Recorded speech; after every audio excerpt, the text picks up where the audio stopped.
Meus irmãos, é uma alegria hoje estarmos recebendo este casal de amigos, de irmãos, o Oceander e a Estela, né? A Estela fará a palestra para nós. Não, hoje é o Oceander, mas a Estela fará também. Ou não agendamos, Estela, por causa da sua mãe? O agente é ele. O agente é ele? Não lembra, né? Oceander, é uma alegria poder ouvi-lo mais uma vez. Seja bem-vindo. Muito obrigado. Fique à vontade, viu?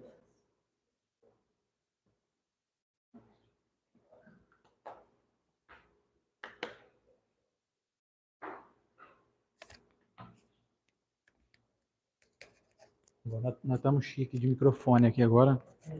A transmissão de número 400 do Claudemir. Vocês estão sabendo ou não? Hoje o tema tem até a ver com isso. Que é a perseverança. A perseverança do nosso querido Claudemir é admirável, né? Só de filmado aqui 400, fora o que ele já filmou antes, né, Claudemir? Que não contou, né? Tem tudo mesmo? Tudo. Vocês imaginem só 400 semanas de filmagem, de perseverança, de vir aqui, de montar o equipamento e tudo mais. Teve época que você pegava, chegava em casa, editava, depois colocava na internet, dava um trabalho. Hoje já está tudo ao vivo aí, pela internet. Então sejam todos muito bem-vindos, muito boa noite. Uma alegria estar aqui mais uma vez. Eu estava rememorando aqui, estamos completando 10 anos que eu venho aqui, e eu acho que eu estou ficando velho já. Eu tenho essa percepção que 10 anos vindo aqui não é uma coisa, não são 10 meses, né? Então, uma alegria poder estar aqui com vocês mais uma vez. E o tema, como eu já falei no início, a perseverança é uma palavra que nós precisamos estudar, porque nós vamos precisar dela pela eternidade. Afinal de contas, nós somos espíritos imortais em busca de conhecimento, de crescimento, em busca de felicidade, em busca de saúde, em busca de bom entendimento, enfim. Estamos aqui permeados em um mundo onde existem adversidades que são propositais para o nosso adiantamento. Então, tendo esse entendimento de que nada está acontecendo sem que haja uma finalidade inteligente daquele que é o superior em tudo, que é a causa primária, que é o ser inteligente que criou o universo, então nos cabe entender quais são as dinâmicas que regem a vida, segui-las e usufruir de uma vida e uma vida em abundância, como nos prometeu o Mestre Jesus. Quando prometeu abundância, muita gente traz para o lado da matéria, né? Abundância material, riqueza. Jesus vai me deixar ficar rico, vou morar num condomínio fechado, vou comprar uma limusine, vou viajar o mundo inteiro, vou comprar um jatinho igual do Neymar. E as pessoas mal sabem que às vezes você pode conquistar tudo isso e não encontrar felicidade na vida. Pode encontrar um vazio de uma vida onde tudo é fácil, você compra o que você quiser. Você tem uma abundância de dinheiro, mas se sente em tédio. Bem que eu queria experimentar isso, viu? Eu queria, não ia achar ruim, não. Experimentar um pouco de tédio, assim, de ter bastante dinheiro, fazer o que quer, né? Não ia ser nada mal, não. Mas essa abundância que Jesus prometeu é a abundância de satisfação íntima, sensação de saciedade moral. Mas esse é um outro assunto. Essa abundância que nós vamos trazer hoje aqui, ela é diferente. É o entendimento de que a gente continue, de que a gente não desanime, de que a gente não desista. Afinal de contas, para um dia a gente chegar a ser anjo, nós vamos ter que aprender todas as virtudes, ter todos os conhecimentos. Eu fico pensando quantas encarnações vai demorar para eu aprender matemática. Vai mais umas 10 ainda, vou começar a entender um pouco. Eu não consigo entender matemática, mas é uma coisa que um dia eu vou ter que perseverar mais. Nessa encarnação eu confesso que eu perseverei pouco. Aprendi ali o trivial e tal, mas na hora que começaram a inventar o trem de colocar letra no meio de número, ferrou minha vida. Enquanto era 5, era 3, 6 vezes 9, 630 vezes 530, estava ótimo. Dava conta de vou pegar a calculadora assim, ó, resolvido o problema. Aí começaram, veio um bendito de um matemático, colocou X, Y, Z, aí acabou comigo. Né? Acabou comigo. Acabou com vocês também ou não?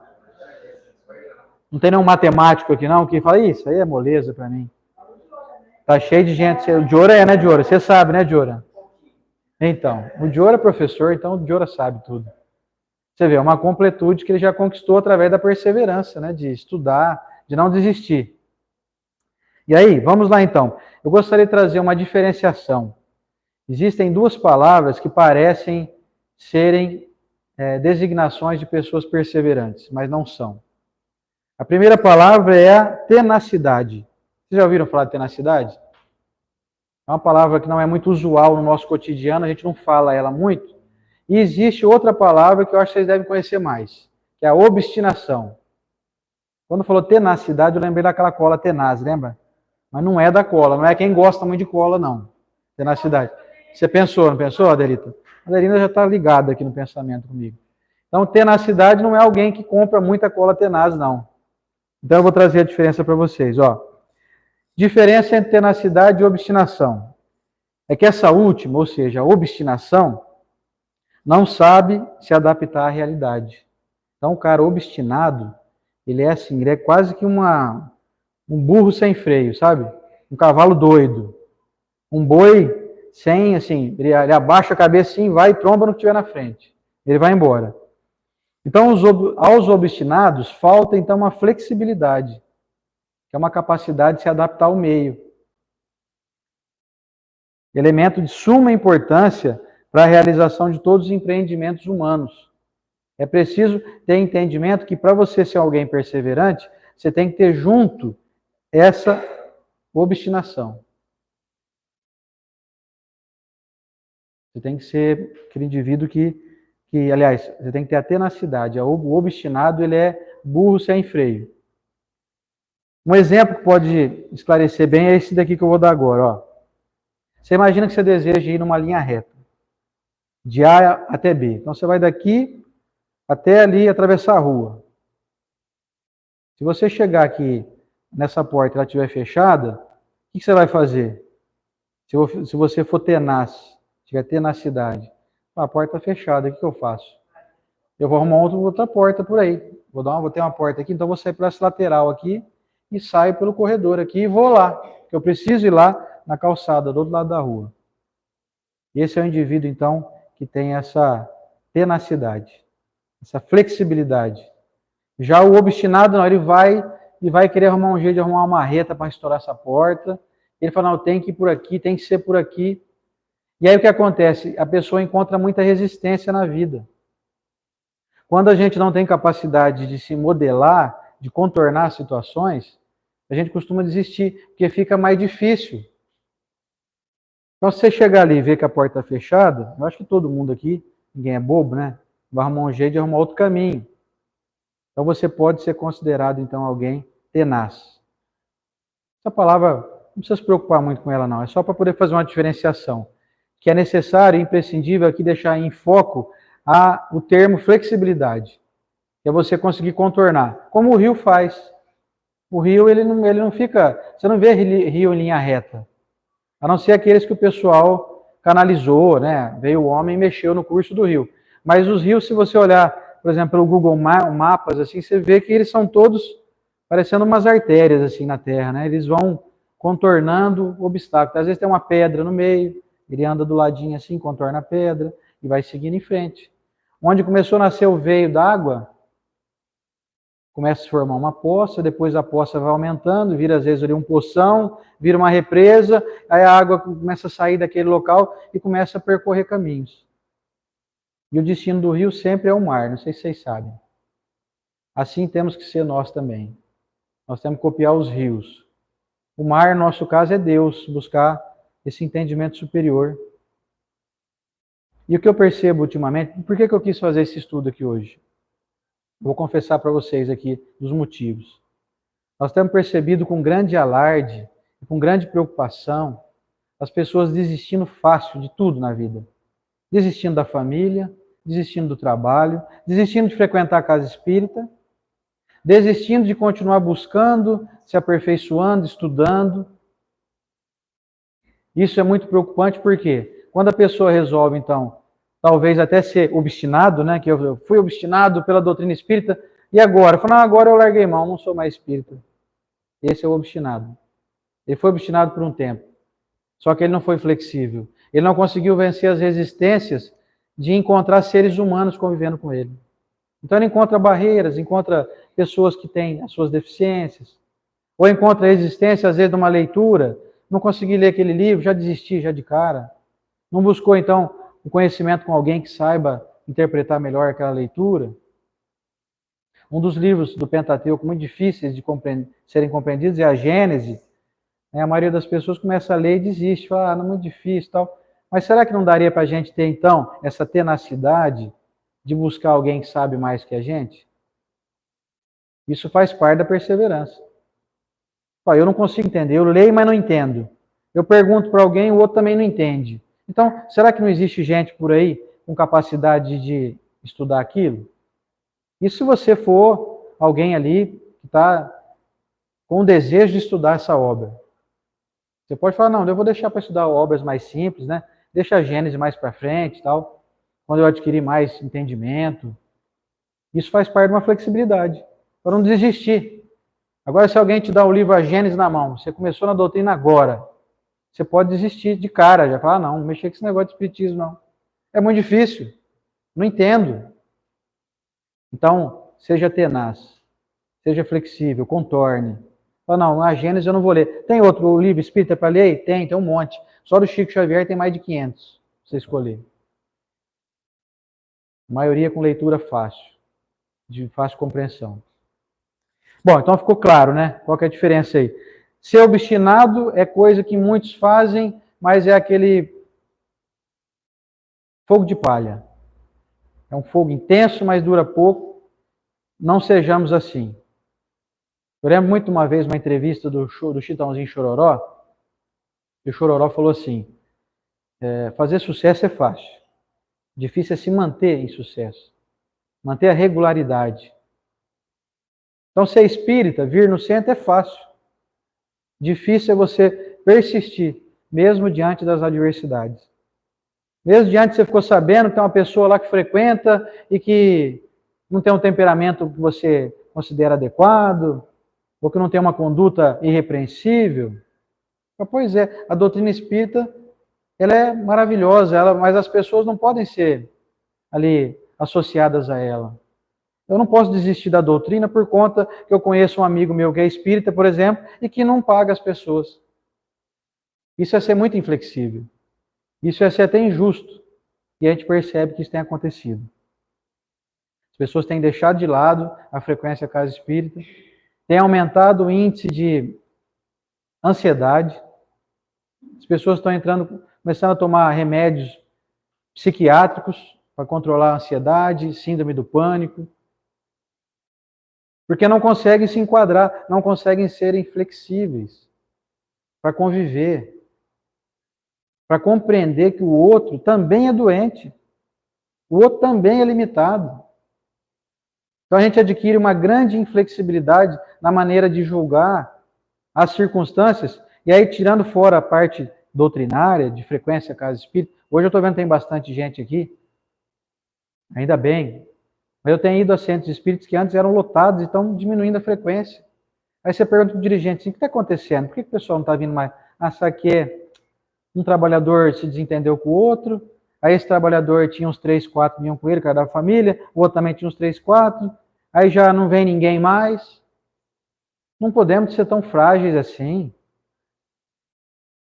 Um amigo teu pisou na bola com alguma coisa que te falou, ou não cumpriu algum prometido. Será que é conveniente a gente ser tão inflexível e abandonar essa amizade? Depois de ter convivido ao longo de tanto tempo, com tantas alegrias?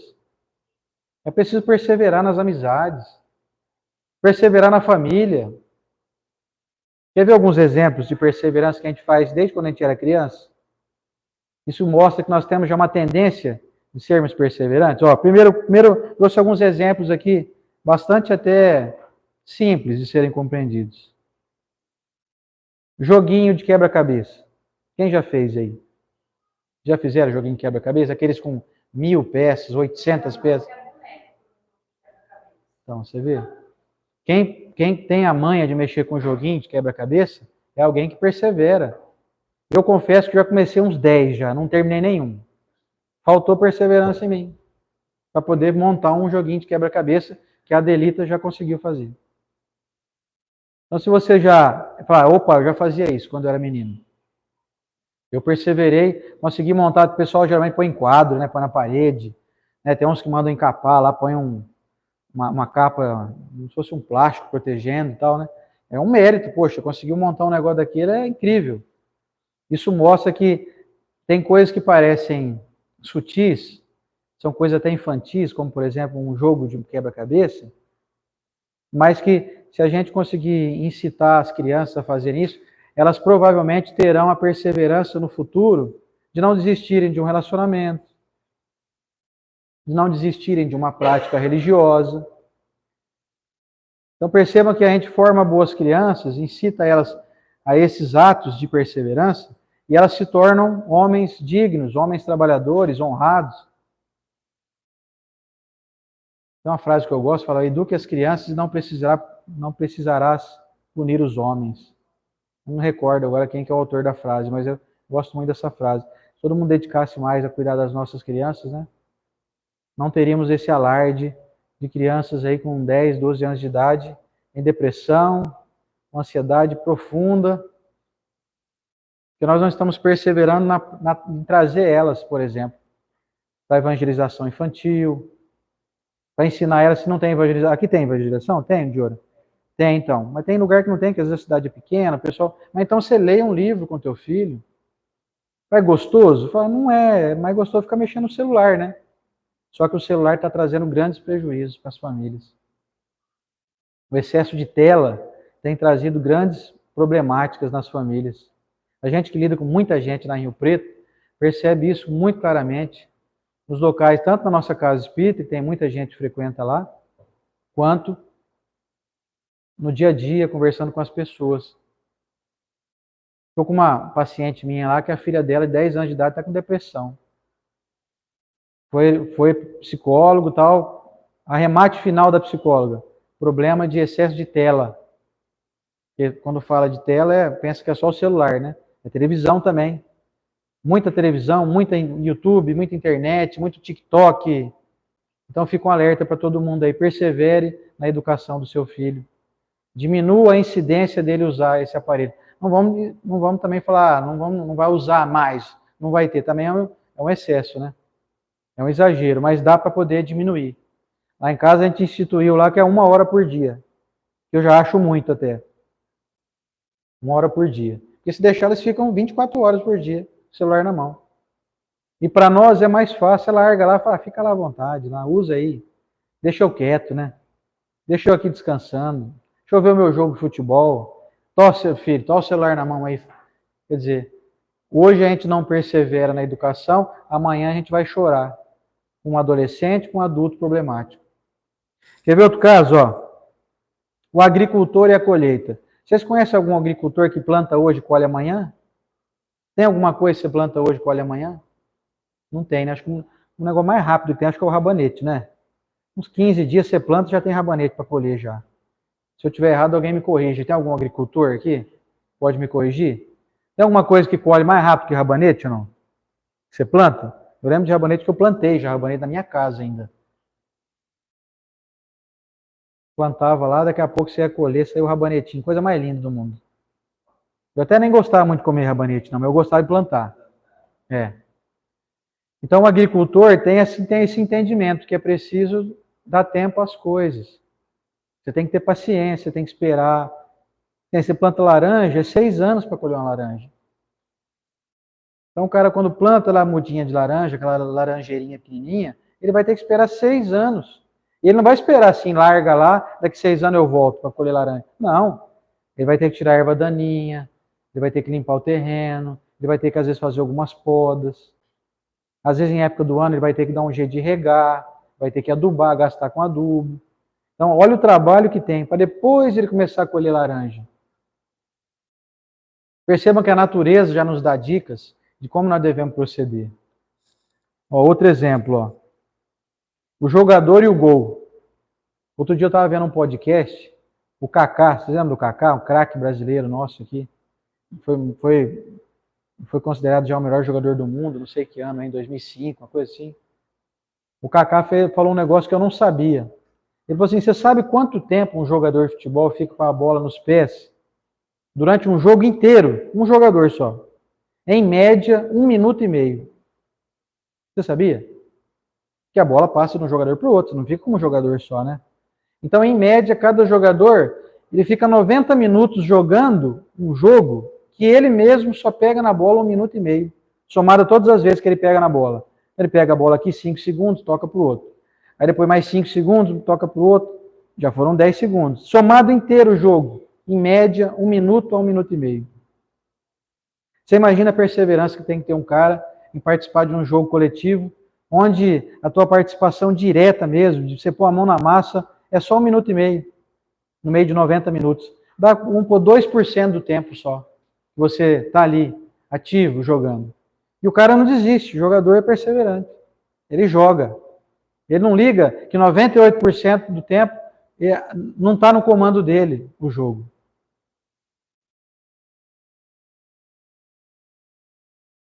Ir e voltar à escola todos os dias.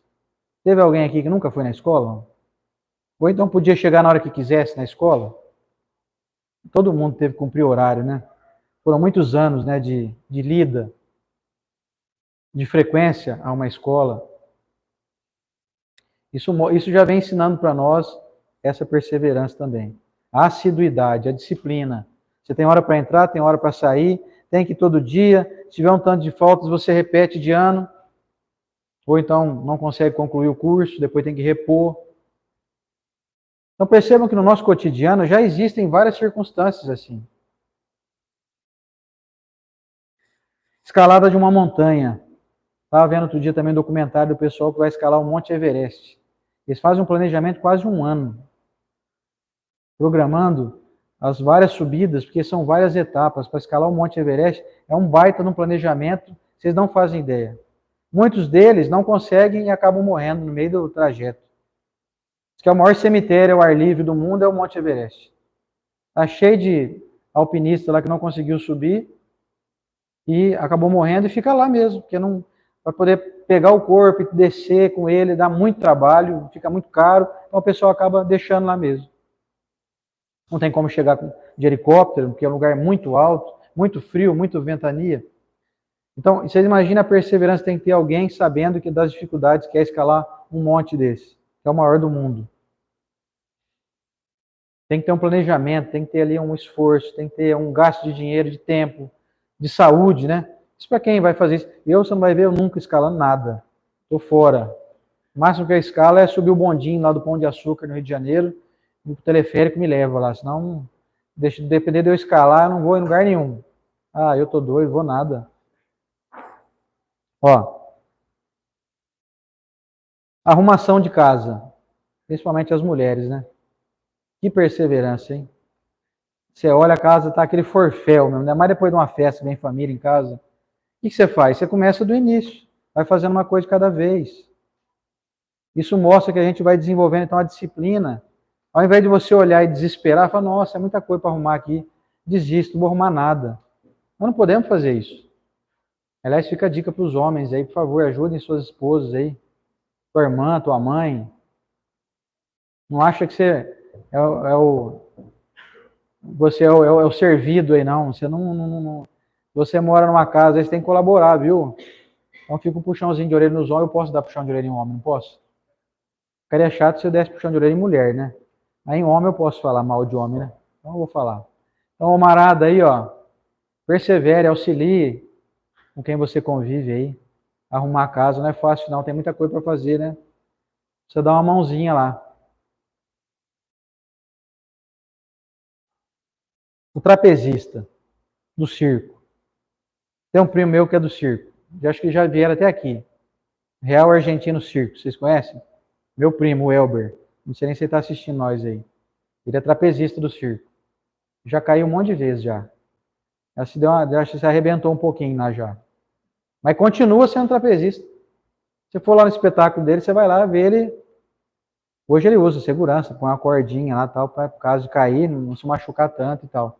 Mas você imagina a perseverança de quem já caiu E continuar falando, não, eu caí, mas eu levanto. Vou aprender esse negócio aí. Então, tem um monte de trapezista no mundo, por que eu não vou ser um também? Tem que ter persistência. Tem que ter perseverança para você ser um trapezista. E remédio, hein? Quem já tomou antibiótico aqui? Você está com a dor do cão. Aí o médico fala assim, ó, vou te dar antibiótico, só que você vai começar a melhorar mesmo daqui uns 5 dias só. Aí você fala, não tem outro recurso, não? Não tem um remedinho mais rápido aí, não, que eu tomo agora, que 10 minutos eu tô bom já? Fala, não tem. Está com uma bactéria aí no teu intestino, no teu estômago, você matar ela mesmo, para ela parar de fazer doer aí, vai começar daqui uns 5 dias só. Isso você começar a tomar agora. E é comprimido de 12 em 12 horas, geralmente, né? Aí você toma, dói o estômago, você se sente fraco, você fica meio, né, meio baleado, mas é o que tem. O que você vai falar? Não, não vou tomar? Vai deixar a doença invadir teu corpo? Então nós temos que perseverar. Você toma sabendo que vai demorar 5 dias. Aí o médico bonzinho ainda falou, enquanto isso, você vai tomando um analgésico para tirar a dor, mas para parar a dor mesmo, de resolver, é só daqui 5 dias. E outra, hein? Daqui 5 dias você não vai parar de tomar o remédio, não. Vai parar a dor, você vai continuar tomando mais 10 dias depois ainda. Não é assim? É 15 dias de antibiótico. Aí você fala, mas não estou mais sentindo dor. Já não dá para parar no 5º dia, não? Não dá. Tem que continuar. Tem que fazer o tratamento certinho. Mas o médico passa 10 dias, é 12, às vezes é 15, né? Quando é uma bactéria mais forte, 15 dias. Quer dizer, é preciso ter esse entendimento de luta. Você tem que lutar contra o problema que surgiu ali. Já viu ave, pássaro chocando ovo? Estava com uma amiga minha ontem, a Maristela, não sei se ela está assistindo eu ou não.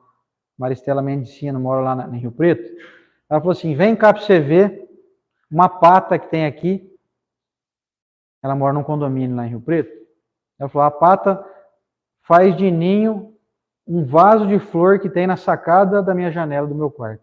E ela mora num sobrado, é no 1º andar. Aí eu fui lá, tá lá a patinha chocando, uma patinha preta. Ela falou assim, ó, você sabe o que ela faz? Ela faz 10 anos que essa pata vem aqui. Ela vem, ela começa a trazer galinhos, galhos, vai enchendo, vai afofando, faz um ninho de galho, depois ela começa a pôr pena dela. Ela vai tirando pena dela e vai pondo lá. Fica aquele ninho, as penas de baixo dela são brancas. As penas de fora são pretas. Ela vai tirando penugem por penugem, faz uma cama, assim, coisa mais linda. E aí ela começa a botar ovo. Todo dia ela bota um ovo. Em média ela bota, às vezes ela bota 10, ela bota 15 ovos. Na hora que ela bota o último ovo, aí ela não sai mais de cima dos ovos, ela começa a chocar. Ela falou assim para mim, a Maristela, o ano passado ela deu 15 filhotinhos. E aí ela ficou no 15º dia, eu vi que ela não saiu, mas ela só saía para ir beber água e fazer as necessidades dela e já voltava de novo. Quer dizer, ela ficava quase que 98% do tempo ali chocando os ovos.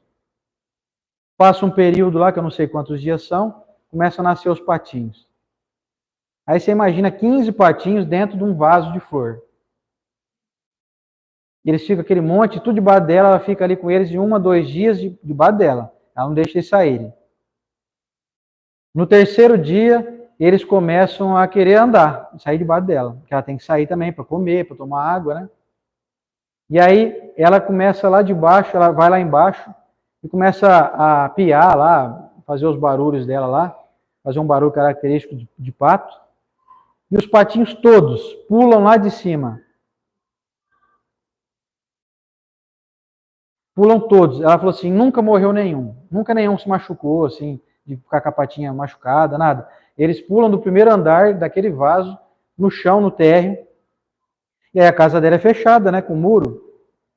E aí a pata começa, na hora que todos pularam, aí ela começa a andar com eles dentro da casa, arrumando um jeito de arrumar uma saída para ir embora. Aí ela abre a porta da casa dela, a pata sai e vai com eles, guiando eles até uma represa que tem lá no condomínio que ela mora. Todo ano a pata faz isso. Vocês imaginem que exemplo. Aí os patinhos ficam lá, de certa metade acabam sendo predados aí por gaviões, essas coisas assim. não sobrevive nem metade no fim, depois de um ano, assim. Outros saem do condomínio dela, vão para a represa municipal lá em Rio Preto. Outros, sei lá, são atropelados na rua. Mas a Pata faz isso todo ano. Ela mandou até o vídeo para mim depois, no WhatsApp, que ela filmou a última vez que a Pata saiu guiando aquele monte de patinho lá pelo condomínio. É um sarro. É muito bonito. E aí, vamos ver o que diz então a doutrina espírita. Nosso benfeitor Emmanuel, através da psicografia do Chico Xavier, traz na lição do livro Pão Nosso, a lição 36, que se chama Até o Fim. A frase clássica de Jesus é: aquele que perseverar até o fim será salvo. Está lá no livro de Mateus, versículo 24, aliás, capítulo 24, versículo 13.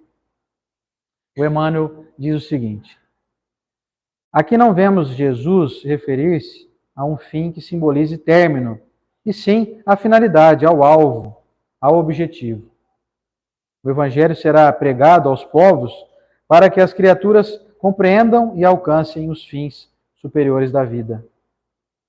Eis porque apenas conseguem quebrar o casulo da condição de animalidade aqueles espíritos encarnados que sabem perseverar. Olha isso.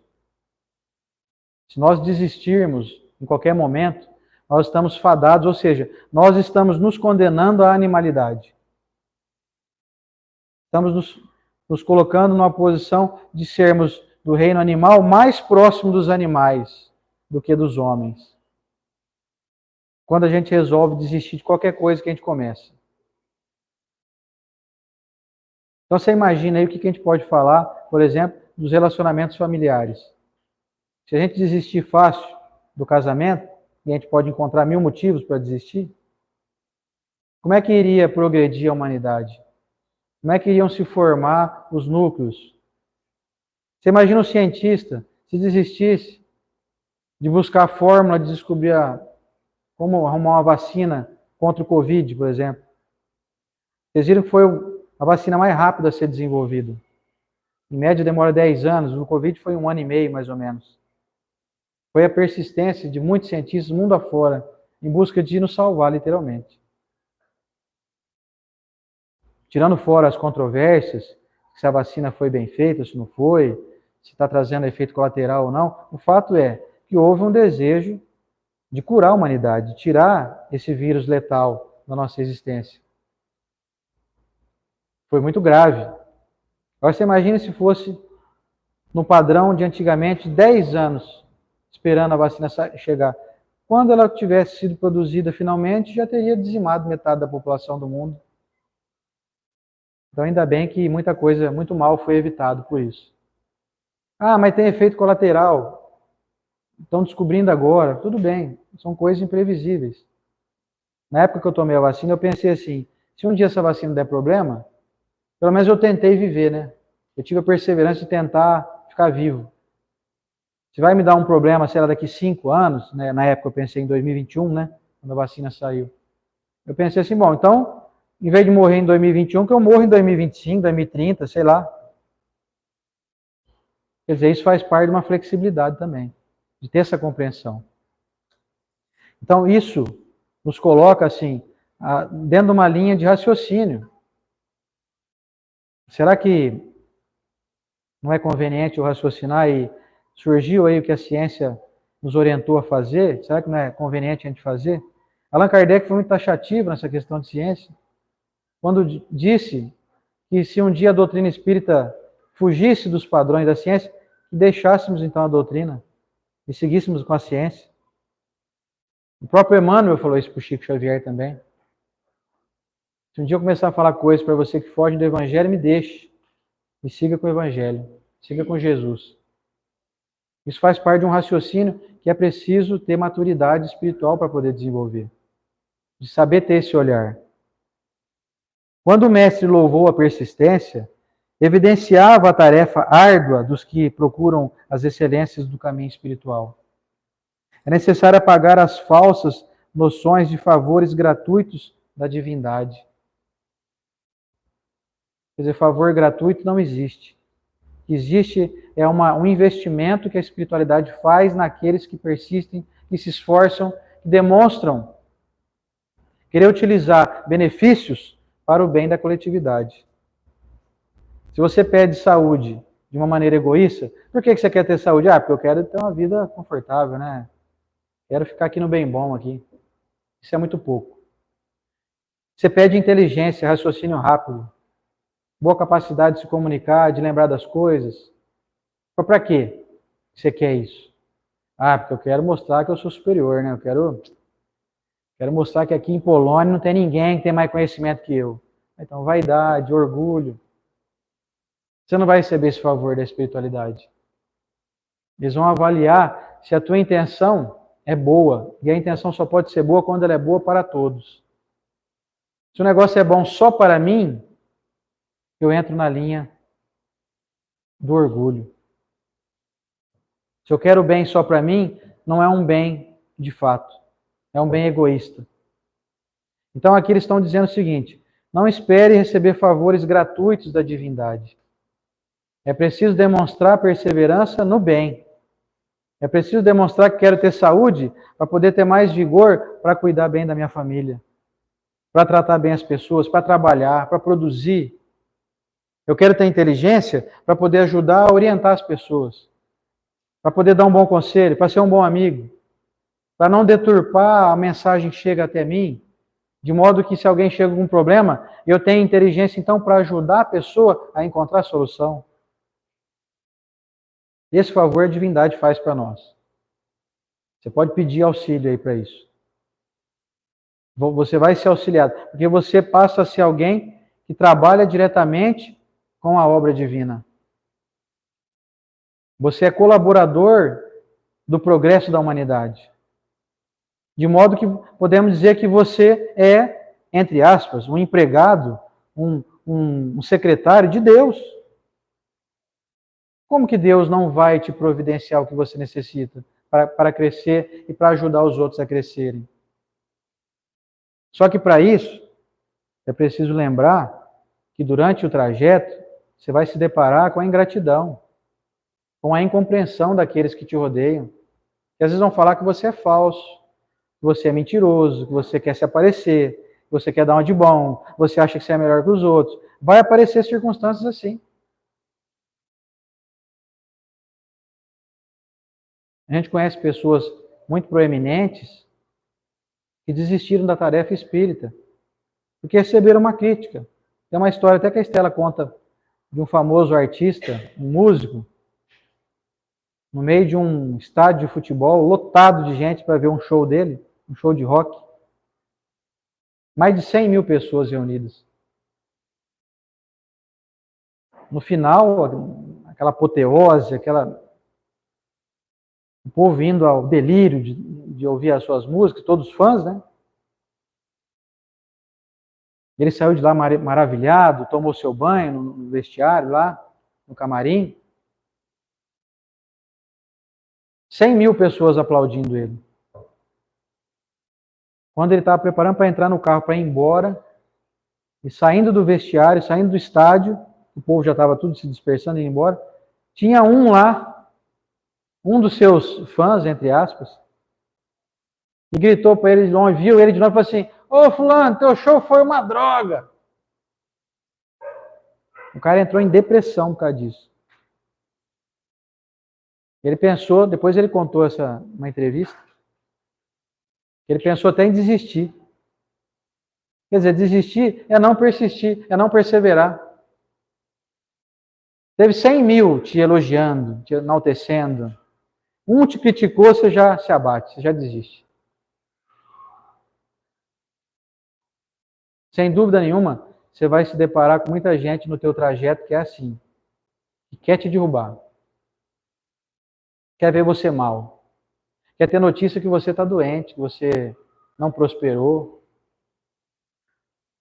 Não desanime por isso. Não deixe o mal vencer. Muitas vezes a pessoa, eu fico imaginando aquele fã, deveria ser um fã, né? Que estava lá no show, falou que o show dele foi uma droga. Deve ter tido mais gente que achou que o show foi uma droga, né? Não foi só um. Mas os outros ficaram quietos ali. Mas a questão é, você acha que vai ter unanimidade na sua vida? Você acha que para poder perseverar você tem que receber aplauso de todos? Esquece, isso não vai acontecer, porque nem Jesus conseguiu esse feito. Aliás, passaram-se já 2000 anos e até hoje ele não conseguiu ainda.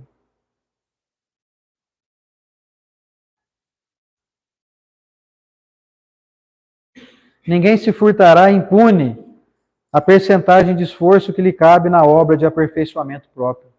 Você vai ter que se esforçar, senão você não vai receber recurso divino. Não espere milagre cair do céu. Não espere favores gratuitos. As portas do céu permanecem abertas. Nunca foram cerradas. Todavia, para que o homem se eleve até lá, precisa asas de amor e sabedoria. Você vai ter que ter 2 asas para voar um dia até os céus. Amor e sabedoria. Como que você desenvolve sabedoria sem perseverar na busca pelo conhecimento? Como que você vai ter a asa do amor se você não perseverar diante daqueles que menosprezam a tua presença? Menosprezam a tua ajuda. Para você amar de fato, você vai ter que amar inclusive daqueles que não te amam. Amai os vossos inimigos, disse Jesus. Que amar os seus amigos é fácil. Não tem mérito. Amar quem é amável, quem é legal, quem é gentil com você. Isso até os maus o fazem, né? Está no Evangelho. Muito taxativo o Evangelho dizendo para nós que os maus também amam. Amam outros maus que são semelhantes a eles. Amam seus comparsas, os seus cupinchas. Tratam bem. Então nós vamos ter que sobrepor isso. Nós vamos ter que perseverar. Sim, não, eu sei que a pessoa ali não é muito flor que se cheire, ela não é muito legal, ela não é muito amistosa, ela não é muito grata, mas ela está precisando de ajuda. E eu tenho como ajudar, porque Deus me deu recursos. Aí tem alguns que podem falar assim, não, mas Deus não deu, não. Eu que trabalhei, mérito meu. Pois é, meu filho. Se você parar de respirar um segundo, você está morto na hora. Se você está respirando, se teu coração tá, você está pensando que teu coração está batendo agora? Você está coordenando a batida do teu coração? Eu não estou. O meu está batendo aqui, ó. Não estou nem escutando, não estou sentindo nada. Está batendo. É obra divina. É a perseverança de Deus em nós, injetando em nós vida. Nós não podemos fazer mau uso disso. Então, quando você pensar assim em desistir de um parente teu, em desistir de um relacionamento seu, em desistir de frequentar a casa espírita, em desistir de ir naquelas reuniões, às vezes familiares, que você não gosta muito, lembre-se que existem benfeitores que estão acima de nós, que não desistem de nós um segundo.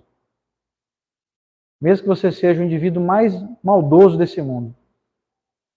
O sujeito mais maléfico do mundo tem um benfeitor que acompanha ele. E que está lá do lado, tentando influenciar ele. Respeitando o livre-arbítrio dele, né? O benfeitor não vai obrigar você a fazer o bem. Mas ele fica ali do lado, esperando uma maneira de injetar aquela vibração positiva para a pessoa mudar, para ela melhorar. Os benfeitores não desistem de nós. Será que nós temos o direito de desistir de alguém ou de alguma causa? Outro dia eu vi uma previsão um pouco triste sobre a doutrina espírita, falando assim, se nós não nos esforçarmos, a doutrina espírita vai desaparecer em 20 anos. E eu fiquei pensando assim, ela pode desaparecer, eu não vou deixar desaparecer em mim. Eu não sei se eu vou estar aqui ainda daqui 20 anos, para ver esse cenário. Mas eu garanto para vocês que, se eu tiver permissão divina, eu vou estar em algum lugar falando de doutrina espírita daqui 20 anos. Que eu sei o tanto que faz bem isso, fez isso bem para a minha vida, tanto faz bem na vida daqueles que resolvem vivenciá-la. Resolvem extrair o amor das palavras. E não viver de puritanismo, viver de apontamentos. Onde já se viu, o Diora é espírita e não sei o que, ele não fez tal coisa, ou fez outra coisa que não devia fazer. Nós não temos que nos apegar nas pessoas, nós temos que apegar na mensagem. Nós temos que pôr em prática em nós. Mas você viu o que o Divaldo Franco falou? O Divaldo Franco é problema dele. Ele é humano. Ele tem defeitos, tem virtudes. Se você for olhar a doutrina espírita e falar que eu sou da doutrina, eu sou representante da doutrina, não. Eu sou só alguém que fala da doutrina. Não olhem para mim aqui como alguém capaz de carregar o fardo de ser alguém responsável por uma doutrina tão maravilhosa. Eu não sou. O único que pode carregar a doutrina com louvor é Jesus. Então não desista da doutrina espírita. Por ninguém. Não desista pensando em você. pensando na tua ascensão. Para você ser anjo, um dia você vai ter que aprender todas as virtudes. Lembra das duas asas, o amor e a sabedoria. Você não conquista isso se você desistir. Como diz o professor Rodrigues, ele brinca muito lá no Ailuz, ele fala assim, se você escolher deitar debaixo da cama, você não vai ter problema nenhum na vida, só que você vai ser alguém que vive debaixo da cama. Você quer viver uma vida debaixo da cama?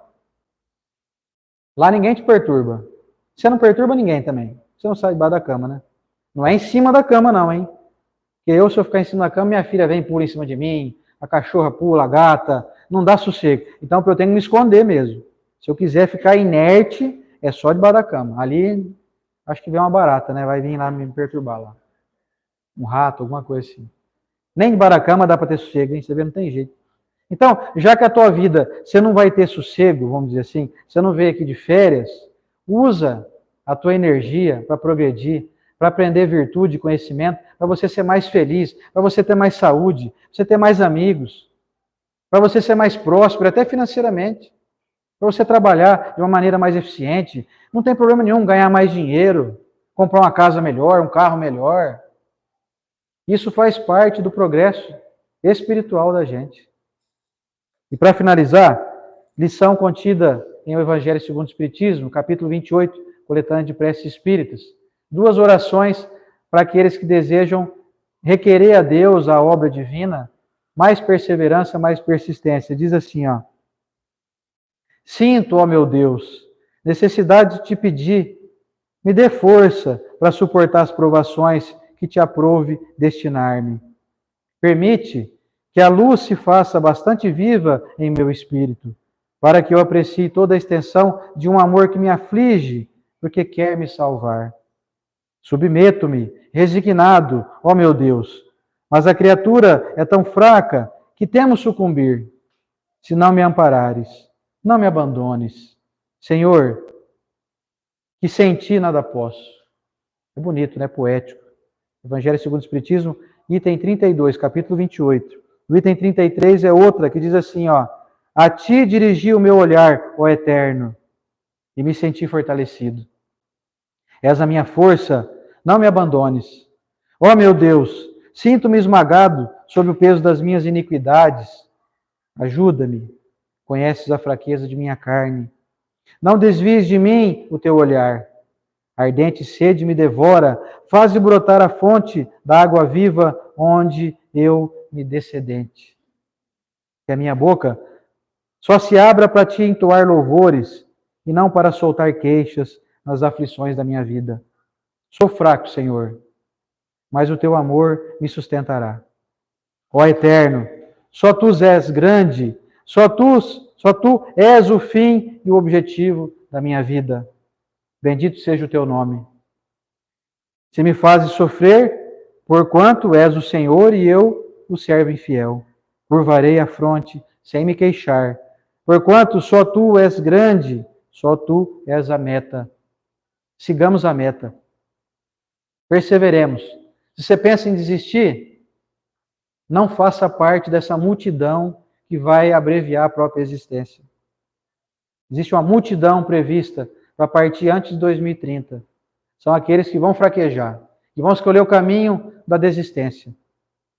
Vão se entregar à depressão, vão se entregar ao suicídio, vão se entregar à inércia, à ansiedade, a ficar parado. Não façam isso. A tua vida é muito valiosa. O que vem depois de persistir diante de tantas atrocidades, diante de intempéries, diante de injustiças na política, na sociedade, não desanime. Segue em frente. Você é maior. Muito obrigado a todos. Vocês tenham uma ótima noite, uma ótima semana.